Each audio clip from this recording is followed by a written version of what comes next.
So getting started and logging in. So there's a lot of different resources that you're going to see on this slideshow. So when you have your own slide deck that I sent to you via email, you can click on these links as well.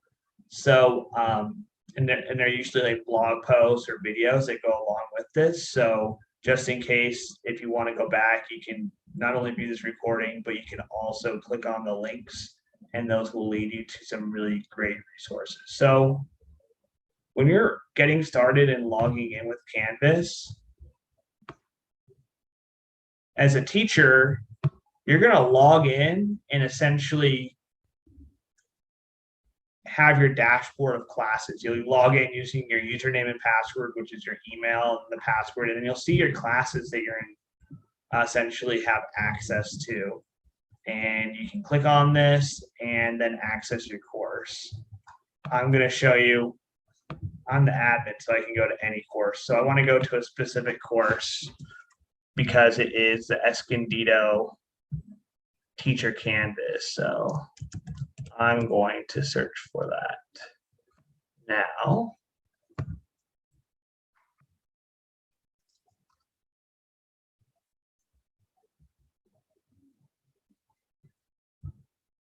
Where did I put it? Actually, I'm just going to go back 3 times. So once you click on your course, you're in your course. This course particularly doesn't have a home page because I haven't chosen a home page or anything like that. But you'll notice on the far left-hand side, you see all these different tabs. You see all the different things that you can do. And I would say that the most important ones for me is people, because I'm managing my students and communicating with them, as well as the pages and assignments and then modules. Those are probably the most important things that I usually tend to like to do. People icons important because you see no one is enrolled in this class at all. So what you do if, for example, we tried to get all of your students enrolled into Canvas through ASAP, but sometimes you maybe have a late add or you may have problems with students logging in. So I like to click on the people icon, and then I like to essentially copy and paste their email address that we know that we have access to on ASAP. And you'll see, for example, I'm going to invite both of you students. So there's Anna's email. And then if I'm doing multiple students at once, I put a comma between each of their names. And then I'm going to add them. So just know that I'm going to add you both as teachers, but that's the same way that you can add 2 students, 2 teachers to anyone into Canvas. You just put in their emails into here, separate the names by comma, and then click next. And I'm going to add the 2 in to Canvas. So you see that they're pending, and I would like you to go to your email and I would like you to accept this invitation.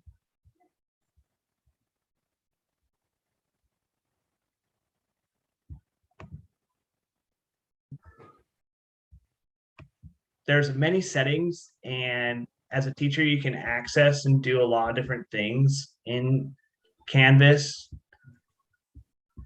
Some of these options aren't always available, but for example, you should all have the ability. So if this is a participation, this is a course, it can be, you can alter the time. So me as the admin, I don't always have to come in and alter this time. So you should have the ability to go in and change these dates when you're going in running your course. And there's more options here on the bottom, which is important. So you can let students self-enroll by using a URL. If, for example, in the adding on the people page does not work, you can show recent announcements on the course homepage, which I think is an important option to have on your Canvas, because then it'll show like the most recent announcement that you've had. So I really like that. And then you can disable comments on announcements. So I think that's really nice as well, specifically if you don't want your students to comment on everything. And then there is an option, I don't know if you both knew this, is that teachers and students could have the ability to edit, create, rename pages. So just know that you have it set for only teachers. Then let me think of if there's anything else that's important for you guys to think about. I think that's pretty much it here on the settings piece.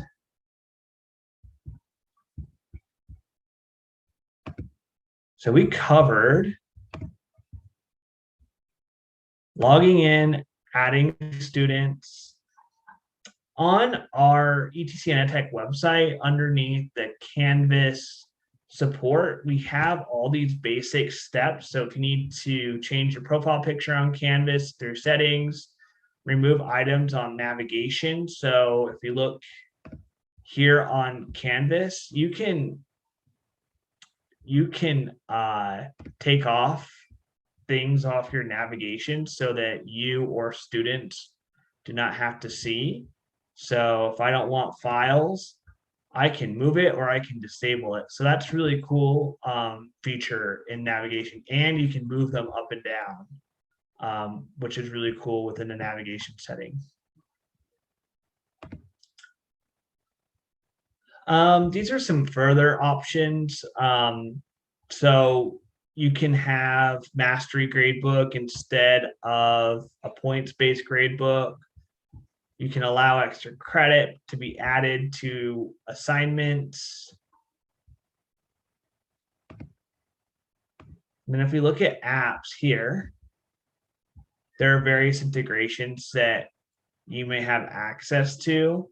I'm not going to talk about this specifically, but if you're like an ESL teacher, there's Burlington, or even on some of our Excel classes, there's an integration for Excel. We have digital badges, which we're going to be implementing into a lot of CT courses. So you'll see that ability in the future. So these are just some of the main options here. So any questions with any of the settings that I discussed?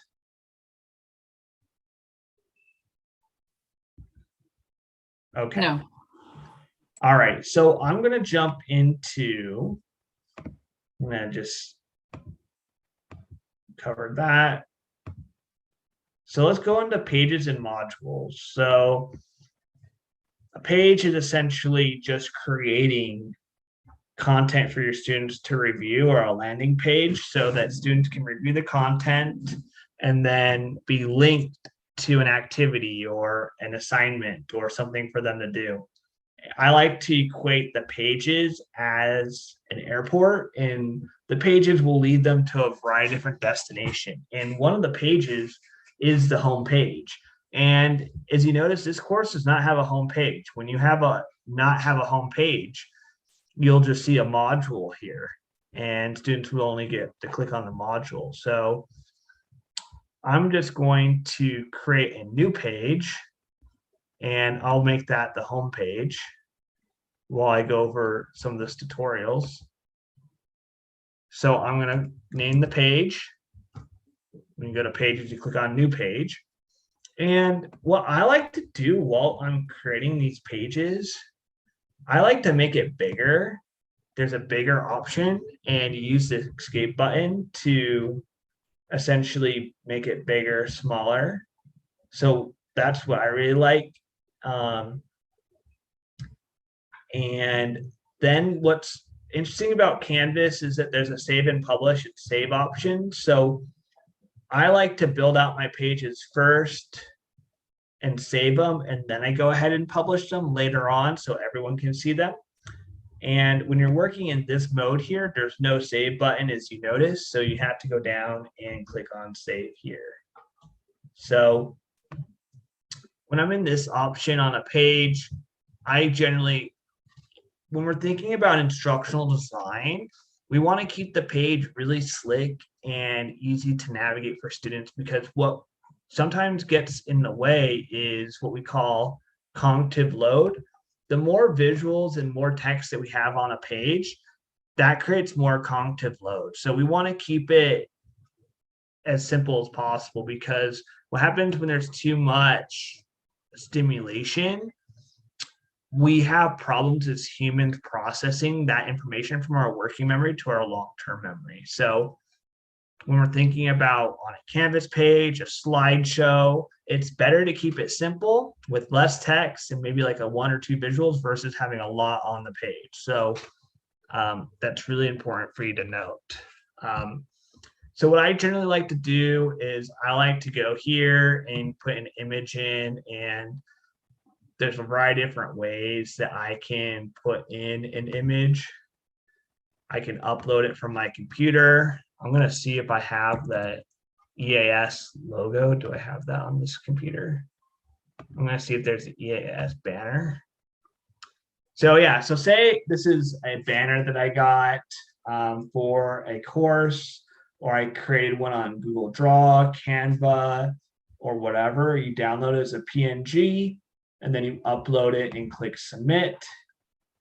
And you'll notice is that now it's like a huge image, and it's huge. So I like to I make it smaller. I'm going to click on my image options, and then I'm going to go to change it from custom. I'm going to change it to large, see what that pixel size goes. So that's a lot better here. And I like to put this more in the center of the page. And then I can actually make the image bigger, smaller based on the options here. And if you've used any sort of word processor or any sort of application where you're creating, it really does have all those same options that you have anywhere else that you would be creating this content. So you have different text size, text style, you have bold, italic, underline, you can change the colors, you can put in subscript, you can put in links. I'm going to go over that in a moment. Images, you can record or upload media, you can do documents, you can do Google integration. So what I like to do on my various types of Canvas pages is I like to have a slideshow on a lot of my pages. And what I'm going to do is I'm going to put in a slideshow. And I'm going to search for the Egg Camp slideshow that we had at the beginning. I'm going to select. And what's cool is you can either link it or embed it. And I like to embed. And as you can see, I had my browser. I had my icon above here, but as you can notice, I can just delete it, and then I'm going to do it again. So let me delete this real quick, and then I'm going to make sure that I have my icon underneath the logo, and I'm going to do it again. You click on Google, and then you're going to click on the file that you want. It can be a Google Doc as well, which I think is really cool. And you can link really essentially anything. And we got to make sure that when before we're able to share that onto our Canvas page, for any sort of document or slideshow, we need to make sure that it's shared to anyone with a link.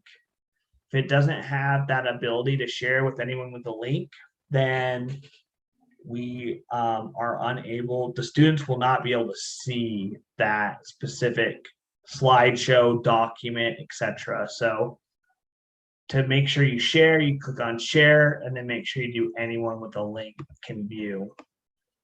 What's cool is if you want to have a slideshow and every student has a slide that they're working on, you can do this very exact same thing, but you can just change it to editor, and then the students can go ahead and edit a part of the slideshow.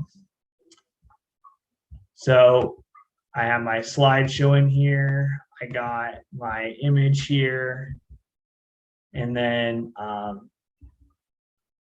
I can, let's see if it's gonna let me.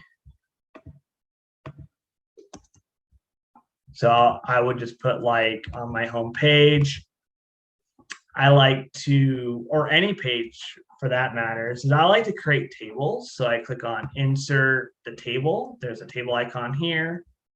And then I like to, these on a table, they could represent a lot of different things that you have. It could be, for example, like units, or it could be like days. It could be like Monday. Maybe you have class Monday, Wednesday, Friday, and then you could put in the agenda, assignments. You can put in maybe readings, and you can do this essentially for every day of the week that you have class, or for each week. I mean, so, or you could be rotating this on your home page. It really just depends on what you would like to do. So there's a lot of things that you can do with this. And then let me think of anything really else that's really not too extreme. I'm going to talk about the link icon real quick. So say I want to link to really Escondido's adult school website. So maybe this is the home page. So let's see. So maybe I found the website for Escondido Adult School. I'm gonna copy and paste that in here, and then I'm going to call it Escondido Adult School.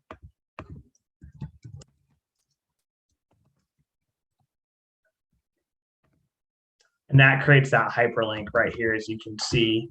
And then I can put that within the middle of the page or wherever that I want it. That's how you create a hyperlink that's external. And then if you want to create one that's a course link, we can take really essentially any of the pages that we have in our class and turn it into a hyperlink. So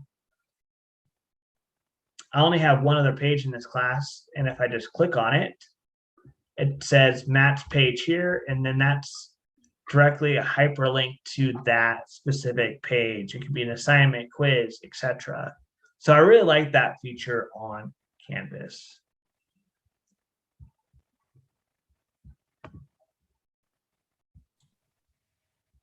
Now I'm going to talk about creating modules. And modules are just essentially, I like to make the analogy is that they're folders. It's like a big filing cabinet, and that you can go ahead and navigate as well. I already created a simple module here, and you have Matt's page, Matt's assignment in it. I'm going to go ahead and add the home page. So, or actually, I'm going to just create a new module. I'm going to call it home. I'm going to click on add module. And as you can see here, I added the home module. And I'm going to add content to it. So if I want to add content to it, my filing cabinet, you can add assignments, quizzes, pages, an external URL. So maybe I want to send students to a website or a tool that I want them to use. There's so many different things that you could do here. I'm just going to click page because I already created my home page. And then I'm going to click on add item here. And then you can see here that I have added my home page as part of this module. And you can use that to essentially see what's in it. And what's cool is that once you have more than one item, you can move the items up and down and move them in order. And what I like to do here is that we can move the contents or move the modules up and down. So I'm going to move this one. I'm going to move it at the top. So I moved this module up at the very top, maybe home, and then maybe it's unit 1, unit 2, unit 3, unit 4, etc. And currently this module is not published. So no one can see this except for me. So I'm going to click on publish so that I have people that can access it. The students can access it at this point. And there's a lot of options here, by the way, when you want to share content and move content. I'm going to talk about that in a moment. But that's essentially really how to create a module. There are really interesting things that you can do with modules. You can indent. So say, for example, I'm adding content. I can indent so that maybe, maybe I want to increase the indent over. So maybe I know that this assignment here is going to go after, my first page here, so students can see that. So I think that's pretty cool. Let's see here. Oh, actually, I'm going to go to this plus sign, because what I'm going to do is, what you can do, which is really interesting, is that you can make essentially prerequisites. So actually, it wasn't there. I'm going to go to click on model on add module. So say, for example, I don't want students to access a module until later on in the course. So maybe it's like week 6, it's going to open, or they have to complete weeks 1 through 5 before they can go to week 6. So I can create prerequisites. So, and students cannot access this module until they complete Matt's module, as well as maybe the home module.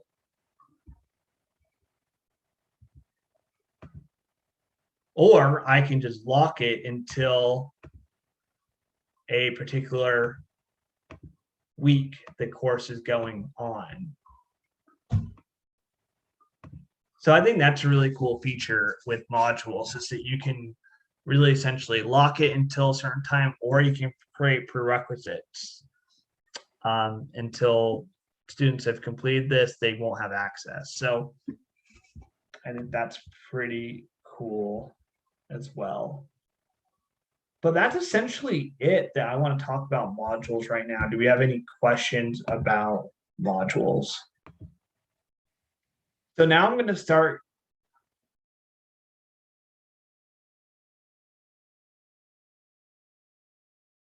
And click on assignments on your home menu, and then click on assignment.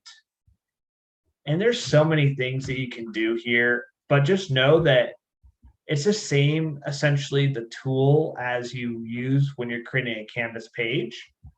So I'm going to call it Canvas training. And you could have a YouTube video in here. You can just have, do your just normal directions.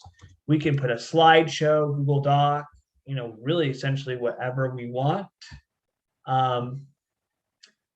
I'm going to talk about Commons in a bit, but I think that's a really cool resource I'm going to really want teachers to utilize more. But we have the directions here. We can change really a bunch of settings below here about, points. How many points do you want the assignment to be? Maybe it's not graded, or maybe it's just, complete, incomplete, etc.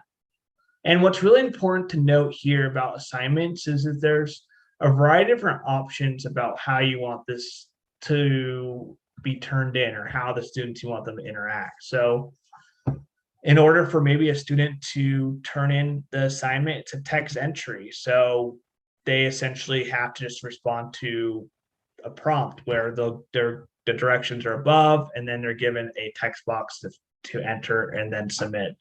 Or maybe you want them to submit a URL. So maybe you're like, hey, go find a website that relates to this, and you submit the URL. Or a media recording. So what's cool about media recordings is students can record themselves on Canvas. They can record themselves video. Or student annotation. So if you have a PDF of maybe some sort of documents that you're working with, a workbook, worksheet, you can upload that, and students can essentially then annotate that document using a variety of different tools. So let me just see if I have a, let's see.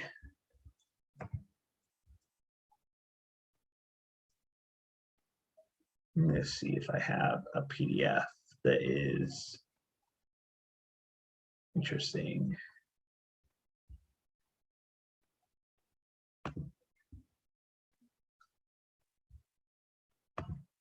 So I'm going to just put in a random PDF, and I'm going to show you what it looks like as a student real quick. So I'm going to just do 1 point.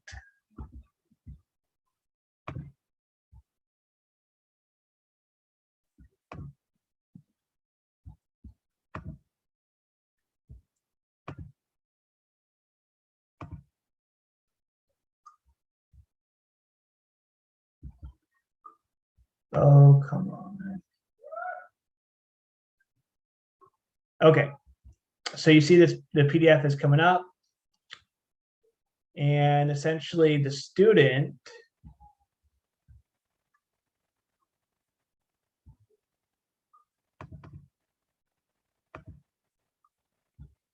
if they make it big, they can start annotating it, and then they can type about it. So if you have a PDF or something that you want them to do, you know, they can leave in comments, they can leave in thought bubbles, they can highlight, they can put a text box in, they can do a lot of different things here. And then just the biggest thing to note is the only thing I don't like about this feature is just that they have to annotate it, and then they have to click download on the far left-hand side, and it doesn't save automatic. So just that's the only pitfall there with using that form of an assignment. But what's cool is that if you have a PDF or something of that nature that you feel like is important, then you can have them annotate it and print it out and bring it to class, or they can upload it to Canvas and you can grade it.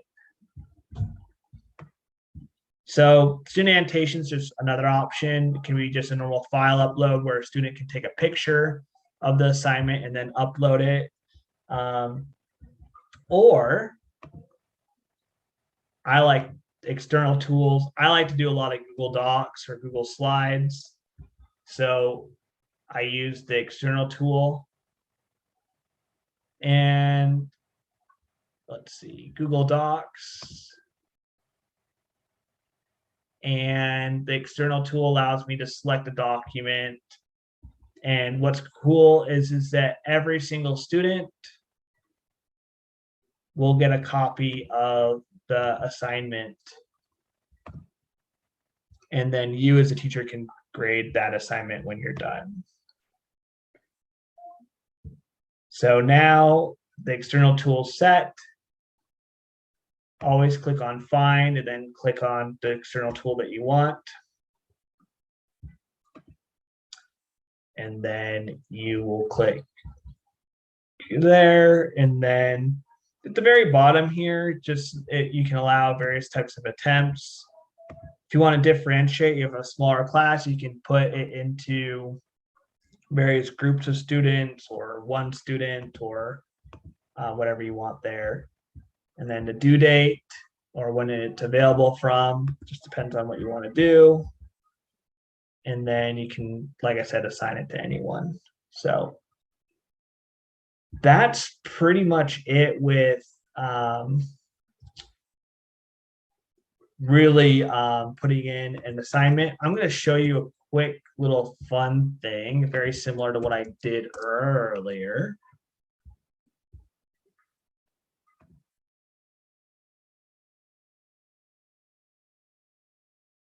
New analytics piece found in people so that you can review all this data and you can download the CSV if you ever wanted.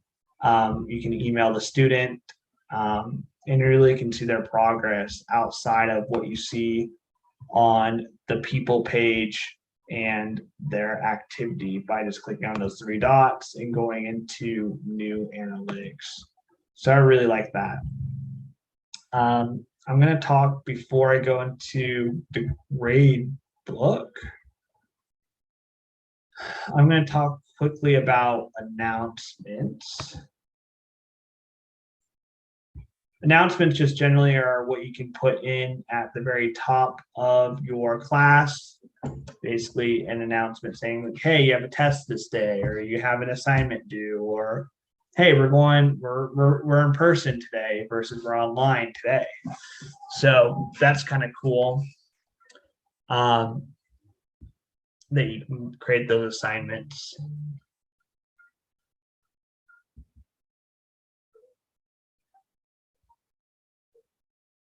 And what else was I going to talk about here? Oh, grades. So I'm going to go to grades. So we did analytics, announcements, and then grades, the grade book.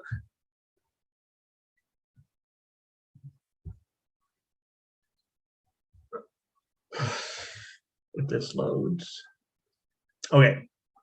So what you notice here is that we have the students' names on the far left-hand side, and then we have the various assignments. And what's cool here is that you can click on this link here and it will take you directly to those assignments, which I really like because it gives you the opportunity to go directly to SpeedGrader here. So see these three dots? You can go to SpeedGrader. You can message students who.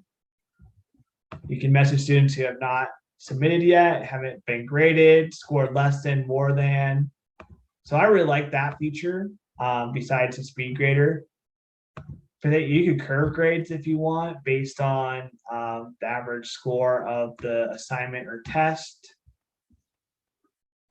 and you can enter the grades as points or percentage. You can have a grade posting policy here. But I'm going to look at the SpeedGrader real quickly and do it here.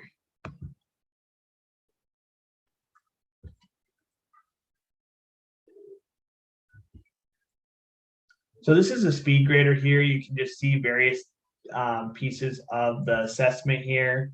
You can see the student annotations here that they've uploaded. And you can go back and forth between the test student and Patrick. The test student submitted it, Patrick did not. And you can provide them with, a grade. So this one, they got a 0. You can have a managed comment library. So that's pretty cool, where you can add a comment to the library. So I'm going to say incomplete, add to the library, and I'm going to put incomplete into here, and I'll submit that there. Or I want to record the response. Click allow. Hey, Patrick, I noticed that you did not complete the assignment today, and I just think it needs to be turned in the next couple of weeks. Thank you so much. So it's basically voice typing here, unfortunately. It's not like a full audio, but at least it's voice typing. It's better than nothing. And then you can include media. We can record the media. So this is where you can actually record a video or microphone or audio here. So here it goes. I'm going to just save the media. And then the media is here and the student will be able to listen to it or view it. So there's quite a few things that you can do with this speed grader, which I really like, in terms of providing feedback, giving them a score, etc. And then if I want to go back to the gradebook, I just click on the gradebook option here, and it will take me back to the gradebook. And you'll notice on that assignment, the grades have been placed.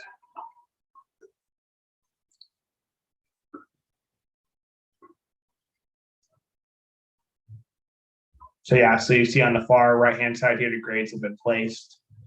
And what's nice is that sometimes, like maybe there's just tons of different assignments. You can just search the assignment name over here, which is really nice. Or you could search for students, Patrick, just bring up Patrick or a group of students. So there's a lot of different things that we can do on the gradebook. Any questions about